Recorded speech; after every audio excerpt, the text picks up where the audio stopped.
Table rase au Parlement. Une chose est sûre, la politique en Géorgie, c'est du grand spectacle. Les bagarres au Parlement se multiplient tellement qu'elles sont presque devenues un symbole national, au même titre que les plats locaux comme le khachapuri ou le kinkhali. Et que dire, avec tout ce qui se passe en politique géorgienne, on comprend qu'ils perdent leur calme. En fait, ça se passe autant à l'intérieur qu'à l'extérieur du Parlement. Les rues du pays sont également à feu et à sang. Enfin, pas encore à 100, mais si ça continue comme ça ne devrait pas tarder à se produire. En Géorgie, les canons à eau, les gaz lacrymogènes et des centaines de policiers anti-émeutes ont débarqué au printemps, distribuant des coups à tout va aux manifestants et aux journalistes. Sans surprise, ils n'ont pas hésité à arrêter des gens à tour de bras. On a même repéré la version géorgienne des célèbres titouchki, des gros bras payés par le gouvernement pour intimider et tabasser les manifestants. La question est, pourquoi ? Eh bien, en gros, à cause de ça. La Géorgie adopte une loi à la russe sur l'influence étrangère malgré les avertissements des États-Unis et les manifestations de masse. La Géorgie vient de promulguer la loi sur les agents étrangers, aussi appelée, et ce n'est pas un compliment, la loi russe. Avant d'être votée, cette loi a fait l'objet d'intenses débats au Parlement. L'année dernière, le gouvernement avait déjà dû faire marche arrière à la dernière minute face à des manifestations de masse. Mais alors, cette fameuse loi russe, c'est quoi au juste ?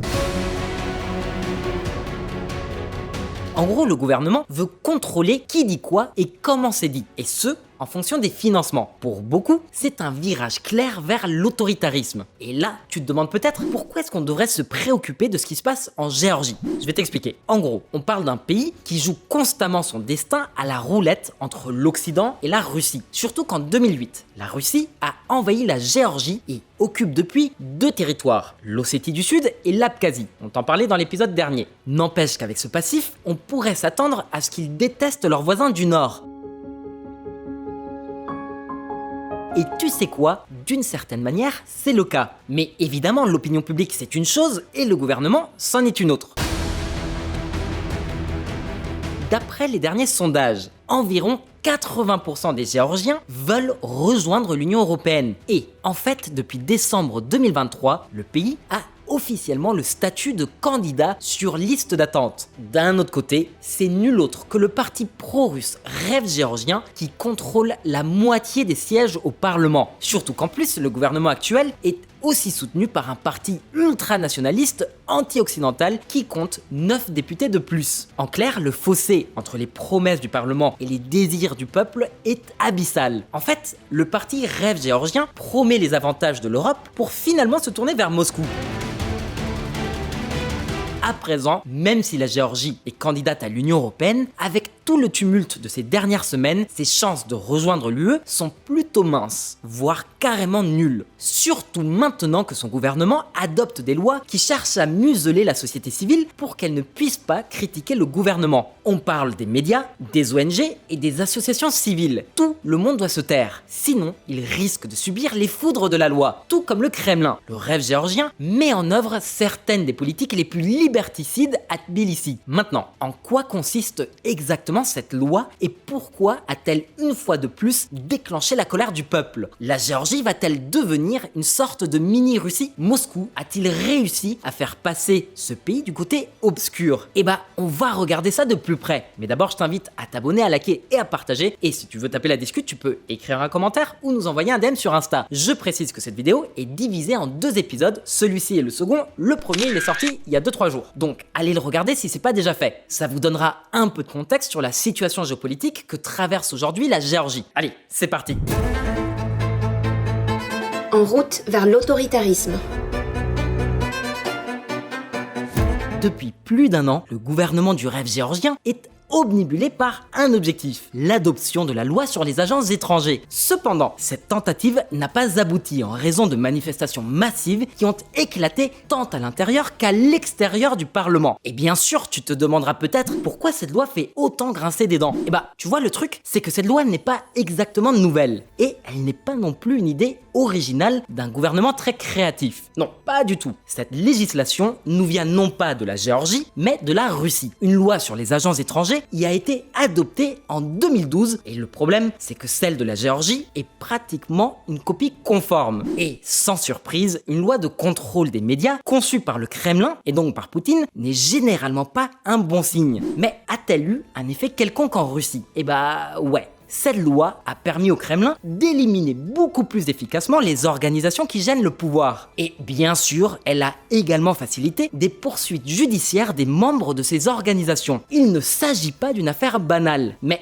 soyons plus précis. Pourquoi le gouvernement géorgien veut-il de cette loi maintenant? Et comment est-ce qu'elle s'adapterait exactement au contexte de la Géorgie? Eh bien, selon Tbilissi, cette loi est nécessaire pour contrer ce qu'il considère comme une influence étrangère néfaste sur la politique géorgienne. Ainsi, le pouvoir souhaite empêcher des acteurs étrangers non identifiés de déstabiliser le pays. Concrètement, la loi géorgienne sur les agents étrangers ressemble pas mal à une vieille loi russe. Toute structure dans la com, ainsi que les ONG et toute autre association, dont plus de 20% des revenus viennent de l'étranger, doivent s'enregistrer en tant qu'agents d'influence étrangère. Ça peut paraître anodin, mais au-delà de la connotation négative du terme lui-même, qui dans l'espace post-soviétique est souvent associé à l'espionnage, la catégorisation en tant qu'agent d'influence étrangère a évidemment ses conséquences. Par exemple, elles seront confrontées à un labyrinthe bureaucratique pour obtenir des permis et des licences de la part du gouvernement. Mais elles devront aussi se plier à des rapports financiers et des audits périodiques. L'idée, c'est de les noyer sous la paperasse jusqu'à rendre leur activité le plus compliquée possible, au point de rendre l'activité non viable. Mais c'est pas tout. Le ministère de la Justice aurait le pouvoir de mener des inspections illimitées contre les entités et organisations de ce type. Bien sûr, sans avoir besoin de l'accord du tribunal au préalable ou de tout un tas d'autres formalités inutiles entre gros guillemets. En gros, le gouvernement fera ce qu'il veut quand il en a envie. C'est la porte ouverte au harcèlement et à l'intimidation. Et bien sûr, avec une surveillance aussi poussée, on réussira toujours à trouver ou à prétendre trouver quelque chose de suspect. Il y a aussi de lourdes sanctions pour ceux qui osent enfreindre la loi. Des sanctions qui pourraient finir par leur valoir un arrêt par la case prison. En fin de compte, l'idée du gouvernement, c'est de garder un œil sur toutes ces entités qui reçoivent un financement de l'étranger, quitte à les intimider avec la menace constante d'inspection, voire de sanctions. Du moins, c'est comme ça que ça fonctionne en Russie. On pense que l'un des principaux objectifs du gouvernement géorgien, c'est spécifiquement d'affaiblir l'ONG Transparency International, qui ces dernières années a mis en lumière de nombreux scandales de corruption et de clientélisme au sein du gouvernement issu du rêve géorgien. La situation risque de dégénérer rapidement. Au lieu de faire avancer l'agenda de réforme appelé de ses vœux par l'Union européenne en vue d'une adhésion de la Géorgie, le rêve géorgien fait exactement l'inverse. Et je te pose une question. Qui aurait intérêt à ce que la Géorgie ne devienne jamais membre de l'Union européenne? Ouais, on pense probablement au même homme, Vladimir Vladimirovitch Poutine.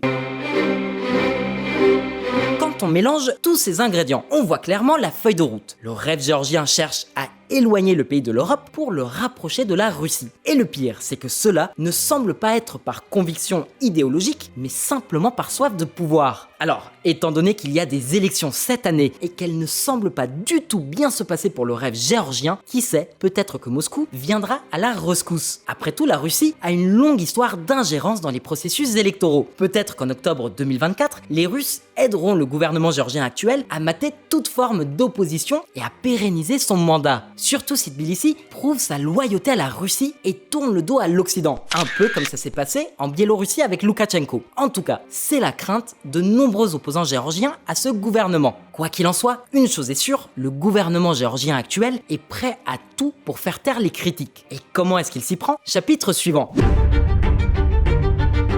Le mensonge. Bruxelles ne mâche pas ses mots. Avec l'adoption de cette nouvelle loi, la Géorgie restera hors de l'Union européenne. L'adoption de cette loi impacte négativement les progrès de la Géorgie sur la voie de l'Union européenne. Le choix de la direction à prendre appartient à la Géorgie. Nous exhortons les autorités géorgiennes à retirer cette loi. Josep Borrell, haut représentant de l'Union pour les affaires étrangères et la politique de sécurité de l'Union européenne. Bon, mais certains d'entre vous pourraient légitimement se demander, mais Sancho, il n'y a pas déjà des lois similaires dans d'autres pays occidentaux? Pourquoi est-ce que la Géorgie pose spécifiquement problème? Et pourquoi si c'est la Géorgie qui le fait, ça fait penser à la Russie? Mais si d'autres pays européens le font, c'est pas le cas. On va regarder ça de plus près. C'est vrai qu'en Occident, il y a des pays avec des lois similaires. D'ailleurs, c'est l'un des arguments du gouvernement géorgien pour justifier l'adoption de cette loi. Ceci dit, cette loi est incomparable à celle en Occident. Prenons le cas des États-Unis. Les US ont la loi sur l'enregistrement des agents étrangers, ou FARA, qui en théorie, si nous ne retenons que le nom, pourrait laisser penser que ça marche pareil. Cependant, il y a de très grandes différences, et la première commence par la plus importante de toutes les questions. Qu'est-ce qu'un agent étranger ? Eh bien, selon la loi géorgienne, un agent étranger est toute entité juridique qui reçoit plus de 20% de son financement d'une puissance étrangère. Ce qui inclut aussi les financements provenant de sociétés privées, de fondations et de particuliers. En d'autres termes, ce n'est en aucun cas limité aux financements publics étrangers. La loi états-unienne, elle, définit un agent étranger comme toute personne ou entité sous le contrôle ou agissant sous la direction d'une puissance étrangère, c'est-à-dire sous l'influence directe d'un État étranger. Cette différence est très importante et ce n'est que la première. Tu vois, la FARA états-unienne comporte des exceptions. Parmi celles-ci, on trouve l'aide humanitaire, les organisations académiques, scientifiques et religieuses. Même les médias détenus par un État étranger sont exemptés tant qu'ils opèrent de manière indépendante. France 24 ou TV5 Monde par exemple. Alors, qu'en est-il de la loi géorgienne ? Eh bien, il n'y a pas d'exception, même pas pour les entités religieuses. Nada niet, rien du tout. Toutes les organisations avec 20% ou plus de financement étranger sont considérées comme des agents de l'étranger, quel que soit leur niveau d'autonomie et leur cœur de métier. Et enfin, il y a une autre différence majeure entre la FARA et la loi géorgienne, le contexte. La FARA états-unienne a été adoptée en 1938 pour cibler les entreprises qui servaient de relais au régime nazi allemand, qui facilitait l'infiltration d'agents nazis au sein des États-Unis. Et pareil avec l'Union soviétique durant la guerre froide. La loi n'a donc jamais été abrogée. En revanche, dans le cas de la Géorgie, contre qui cette loi est-elle dirigée ? Vous avez tous vu la résolution adoptée par le Parlement européen il y a quelques jours. Tout cela avait deux objectifs. D'une part, ils ont une fois de plus tenté de s'ingérer effrontément dans les affaires de la Géorgie et d'autre part, ils ont montré à tout le monde que le Parlement européen est devenu un autre de leurs outils. Alors, de quoi parle-t-on exactement en mentionnant le Parlement européen ? Il s'agit essentiellement d'organisations et de fondations que le gouvernement de Tbilissi considère comme essayant d'influencer la politique du pays en faveur des États-Unis et de l'Union européenne. Rappelle-toi, on t'avait mentionné Transparency International. Cette ONG est partiellement financée par l'Union européenne. D'autres organisations comme l'ISFED, la Société internationale pour des élections équitables et la démocratie, perçoivent elles aussi des fonds européens. Ça fait des années que cette ONG géorgienne publie des rapports critiquant la dérive antidémocratique du pouvoir géorgien et la tentative du gouvernement de prendre le contrôle du système judiciaire et l'absence de mise en œuvre des réformes nécessaires à l'adhésion à l'UE. En d'autres termes, le rêve géorgien veut censurer les organisations qui dénoncent leur escroquerie et leur corruption. La Russie profite d'ailleurs de cette instabilité et de ces dérives pour renforcer son influence au sein du gouvernement. Mais prenons un exemple concret de ce qui pourrait arriver. Déjà en Russie, l'une des premières ONG interdites parce que qualifiée d'indésirable a été le National Endowment for Democracy. Certaines des peines prononcées contre les membres de cette organisation sont montées jusqu'à 6 ans d'emprisonnement. Promouvoir la démocratie en Russie, mais quelle idée! Or, à cause de ces manœuvres, plein de Géorgiens voient des parallèles très clairs entre la manière dont Poutine s'est perpétué au pouvoir en Russie et les ambitions du parti Rêve géorgien à l'approche des élections. D'où l'ampleur des manifestations de ces dernières semaines. Et si je te disais que c'est une seule personne qui pousse cette loi et non un parti ou un gouvernement? Et ouais, on parle du gars le plus riche et le plus puissant du pays. On te l'avait évoqué dans l'épisode précédent, mais cette fois-ci on va rentrer beaucoup plus dans le détail. Allez, chapitre suivant. L'oligarque, l'artificier. À ce stade de l'histoire, il est clair qu'aujourd'hui encore, la Russie conserve une énorme influence sur les ex-membres de l'Union soviétique. La Biélorussie, l'Arménie, l'Azerbaïdjan, tous ces pays sentent encore les effets de la poigne de fer du Kremlin. Et sans surprise, cette également le cas en Géorgie. Surtout pour une raison, l'homme le plus riche et le plus puissant du pays est à son service. Je vous parle de Bidzina Ivanishvili, dit Boris. Fondateur du principal parti au pouvoir depuis 2011, le Rêve géorgien, Bidzina Ivanishvili est un homme d'affaires qui a dirigé dans les années 1980 la seule coopérative privée autorisée dans toute l'Union soviétique. C'est comme ça qu'il a réussi à amasser une immense fortune, faisant de lui l'homme le plus riche de Géorgie. Ivanishvili a d'ailleurs été Premier ministre de Géorgie entre 2012 et 2013, sauf que depuis, il continue de tirer les ficelles du pouvoir grâce à son parti politique. Mais en vrai, son aventure politique a commencé bien plus tôt, en Russie, où il était membre de la Semibank Kirchnina, un groupe de 7 banquiers très prospères qui ont financé la campagne de Boris Eltsine en 1996. Pour les remercier, Eltsine leur a donné l'autorisation de privatiser plusieurs grandes entreprises publiques, ce qui leur a permis d'engranger des bénéfices records. D'où l'origine de la fortune d'Ivanishvili. Mais ce n'est qu'à partir de son retour en Géorgie en 2004 qu'il s'implique dans la vie politique du pays. Au départ, il a apporté son soutien à celui qui allait devenir son principal rival politique, Mikhail Saakashvili. Puis, en 2012, Ivanishvili a finalement réussi à le battre aux élections. Ivanishvili est considéré comme le grand architecte du rapprochement entre la Géorgie et la Russie.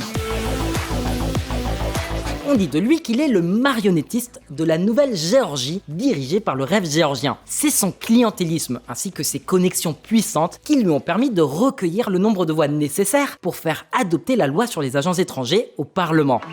Le Géorgien Ivanishvili s'en prend à l'Occident en pleine crise du projet de loi sur les agents étrangers. Et ce n'est pas tout. Ivanishvili a lui-même défendu la loi sur les agents étrangers lors d'un rassemblement massif au cours duquel des accusations contre l'Occident ont fusé. Il a ainsi pointé du doigt plusieurs ONG qui l'accusent d'inciter à la guerre civile. L'oligarque géorgien a également lancé un avertissement au principal bloc d'opposition. Après les élections nationales d'octobre, débutera un procès politique et juridique sévère. Il n'est donc pas surprenant que le Parlement européen l'ait en ligne de mire.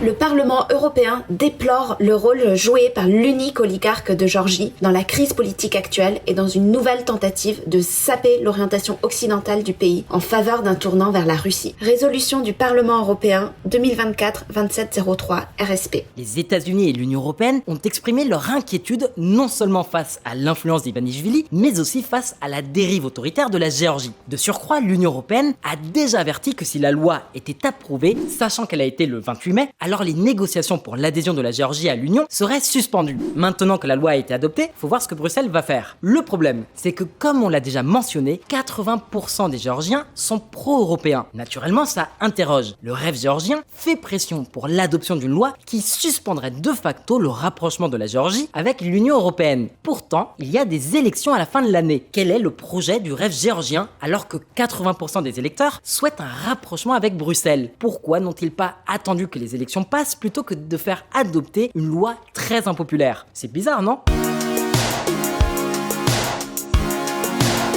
Bref, pour l'heure, le parti d'Ivanishvili mise tout sur une seule carte, la peur. La peur des agents étrangers et de leur ingérence dans les affaires nationales. La peur que la Géorgie puisse subir le même sort que l'Ukraine si les ONG et les opposants politiques ne sont pas contrôlés, à savoir une invasion de la Russie. Le Rêve géorgien est prêt à tout pour discréditer toute forme d'opposition, quitte à se mettre à dos une bonne partie de son électorat plus modéré et moins pro-russe. Mais si cette stratégie ne marche pas, s'ils perdent les élections, vont-ils réellement céder le pouvoir? Ou sont-ils en train de préparer le terrain à une future intervention étrangère, genre de la part de la Russie? Mais non, c'est trop gros, on n'est pas complotiste chez Diplo. Sache juste un truc, s'il y a une chose que la Russie déteste, ce sont les élections libres et démocratiques. On verra ce que ça donne. La présidente géorgienne Salomé Zourabichvili a mis son veto à l'adoption de la loi, mais ce veto est symbolique puisque le Rêve géorgien possède la majorité qualifiée au Parlement, requise pour surmonter le veto de la présidente. La loi a quand même été adoptée. En Géorgie, la loi sur l'influence étrangère définitivement adoptée après un vote annulant le veto présidentiel. Allez, hop, Maintenant, à ton tour. Le Kremlin est-il derrière toutes ces manœuvres? Quel sera l'impact pour la Géorgie maintenant que cette loi contre les agents étrangers a été promulguée? L'Union européenne parviendra-t-elle à dissuader Tbilissi de revenir en arrière? Y a-t-il des alternatives pour répondre aux préoccupations de sécurité nationale sans compromettre les libertés civiles et qui pourraient satisfaire tous les partis? Laisse-nous ton avis dans les commentaires, on espère que cette mini-série en 2 épisodes t'a plu. Si c'est le cas, abonne-toi, like et partage, et nous on te dit à très vite pour plein d'autres vidéos. Tchuss!